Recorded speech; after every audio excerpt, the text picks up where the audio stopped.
Hello, my name is Nicholas Mayer, and I'll be doing a presentation on the demonization and scrutinization of hip hop as a genre, despite it being one of the most transcending and culturally important subcultures of both music and fashion. Demonized and misrepresented. So, my argument or thesis is that hip hop is constantly demonized, scrutinized, and misrepresented, despite it being one of the most transcending and culturally important subcultures of music and fashion. So, what is a subculture? To understand hip hop, we need to first understand the idea of a subculture. Cultural theorist like Hebdige describes subcultures as groups that develop distinct styles, music, and identity in order to differentiate themselves from mainstream culture. So, subcultures often communicate through fashion and commodities. Items like clothing, music, and accessories become symbols of identity and belonging. So, hip hop developing in the mid 70s in the Bronx and quickly becoming a cultural movement helped to combine music, fashion, dance, and art all in one.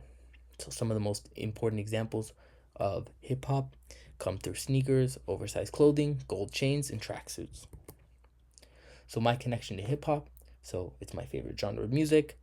It's part of my collection of vinyl records, as well as oversized baggy clothing, which is part of my fashion, and my friends that all have similar music taste, fashion sense, and interest to me. So, what is hip hop fashion to me? So, streetwear, which is my fashion sense, accessories, the accessories that I choose to wear, such as chains and bracelets, sneakers, which I collect as well and wear, and fashion identity and belonging to a community as a whole. So, fashion as a status. So, there's a very important concept that I learned about while doing my research,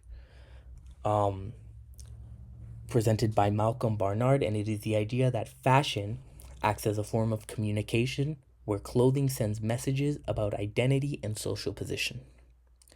So, with hip hop often being scrutinized and Black and Latino individuals being scrutinized as wearing unprofessional clothes, unprofessional hairstyles, inappropriate hairstyles, ridiculous hairstyles, quote unquote. It all sends a message of social position. So hip hop clothes is often seen as unprofessional, inappropriate. So things like sagging, big chains, hats being worn backwards, those are all even sometimes deemed as not real fashion. And real quote unquote fashion is seen on the left here with runway models often wearing very expensive clothes that to some people that can even be seen as ridiculous, but to the broader society, it is seen mostly as professional, elegant, smart, and very artsy in comparison to hip hop. So another very important and interesting aspect of hip hop culture is how it repurposes commodities. So commodities like sneakers, clothing, and even technology exist within a broader capitalist system. However, hip hop culture gives these objects new cultural meaning.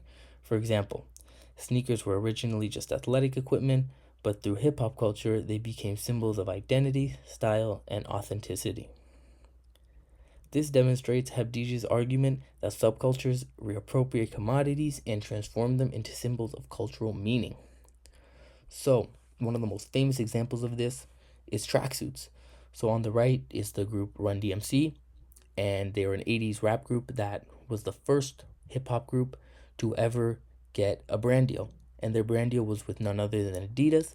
So, they released a song called My Adidas, and they released a shoe as well with Adidas, and they were known for wearing Adidas tracksuits on stage. So that became very popular to see people in the 80s wear Adidas tracksuits and any other type of tracksuit as well. So another feature of subcultures is their ability to blend influences from other cultural spaces. So hip hop has often intersected with other sports, particularly basketball, but as well as skateboarding and dance. So, the most famous example of this is most likely Allen Iverson, who is here on the right with the white headband. So, his style included baggy clothing, cornrows, and hip hop fashion that became controversial and even led the NBA to implement strict dress codes. So, this is important because it shows how hip hop style challenged traditional expectations about professionalism and appearance. So, we've seen in other leagues such as the NHL where players must wear suits um, under any and all circumstances. But in the NBA, for a long time, it was very different. Players could wear what they wanted, and people like Allen Iverson really inspired the league to change the way they dress. And you will see how Allen Iverson directly challenges hegemonic and nationalistic ideologies in another slide. So, scrutinization of hip hop culture. So, hip hop culture has often been scrutinized and demonized by mainstream institutions. Groups like NWA openly challenge social norms and criticize law enforcement through their music. Clothing styles associated with hip hop, such as sagging or certain hairstyles like braids or dreadlocks, have often been labeled as unprofessional or inappropriate. These criticisms often reflect deeper racial and cultural biases about what forms of expression are considered acceptable. So, two very important points here. So, NWA were instantly, as soon as they came out, deemed as dangerous and thug like, quote unquote. And they were really infamous because they were the first hip hop group to get the parental advisory explicit content sticker on any album or single. So at the time, this was seen as very negative for any artist, as it meant many of the numbers that you could potentially get for sales would go down because parents weren't allowing their children to listen to this type of music, and they were calling it even quote unquote devilish music. But now NWA has grabbed that sticker and really made it part of their identity, and they actually made it almost cool to have that sticker on your album or single. So if you didn't have that, you're really deemed uncool, and you see it a lot in music now. Almost everybody has that parental advisory sticker on their music.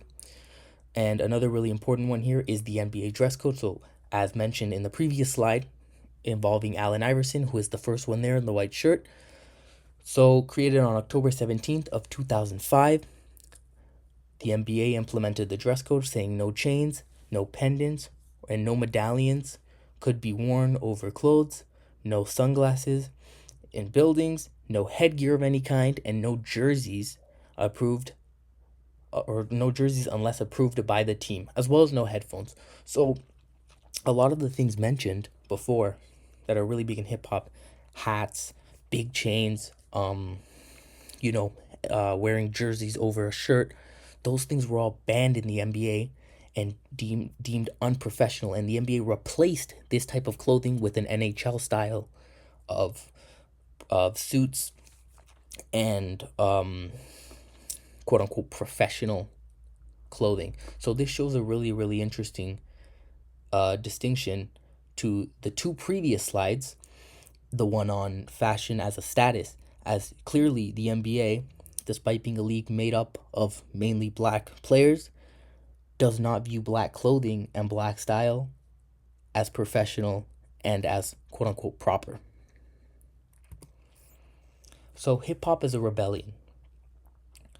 So hip hop originally developed during a difficult period in the Bronx during the 70s when many communities faced poverty, crime, and economic neglect. Early hip hop parties and block gatherings created spaces where young people could escape the harsh realities of their environment and express themselves creatively. Over time, hip hop became a form of rebellion against dominant culture and political norms. Groups like Public Enemy and NWA used music to challenge authority and speak about injustice. So, using NWA again as an example, as they're one of the best examples of resistance in music, they're pictured on the right.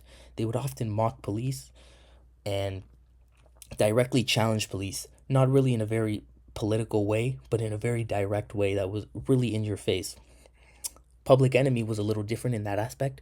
Public Enemy was more political, they were more analytical, and they would sort of explain issues and as well as explain solutions to the issues in their music. And on the bottom here is a picture of what the Bronx was like during the development of hip hop. So a lot of these parties would actually happen in these abandoned buildings, as they would allow, as since they were abandoned, they would be allowed for cultural spaces for young people to gather and create music. So hip hop is protest. Hip hop continues to play an important role in political and social activism. For example, Kendrick Lamar's All Right became really, really closely associated with the Black Lives Matter movement in 2020. It became the unofficial anthem of the movement itself. So the song expressed hope and resistance in the face of systemic injustice. And the album there on the right, on the top right, is To Pimp a Butterfly by Kendrick Lamar, which is almost an extension of what this presentation is talking about, with how hip hop becomes a commodity and how black artists are used and exploited by major record labels, and once they are done being squeezed dry of all their money, they are left out to dry and forgotten about by the industry. So this tradition of protest in hip hop is not new at all. Artists obviously like Kendrick Lamar are very prominent in this, but as well as Tupac Shakur, Nas, and Mos Def are just four names out of hundreds and hundreds of hip hop artists who speak on systemic and social issues. So my final thoughts. So hip hop for me, it continues to be an outlet. It allows me to express myself through clothes, music, style, and flair. But to others, hip hop can mean different things.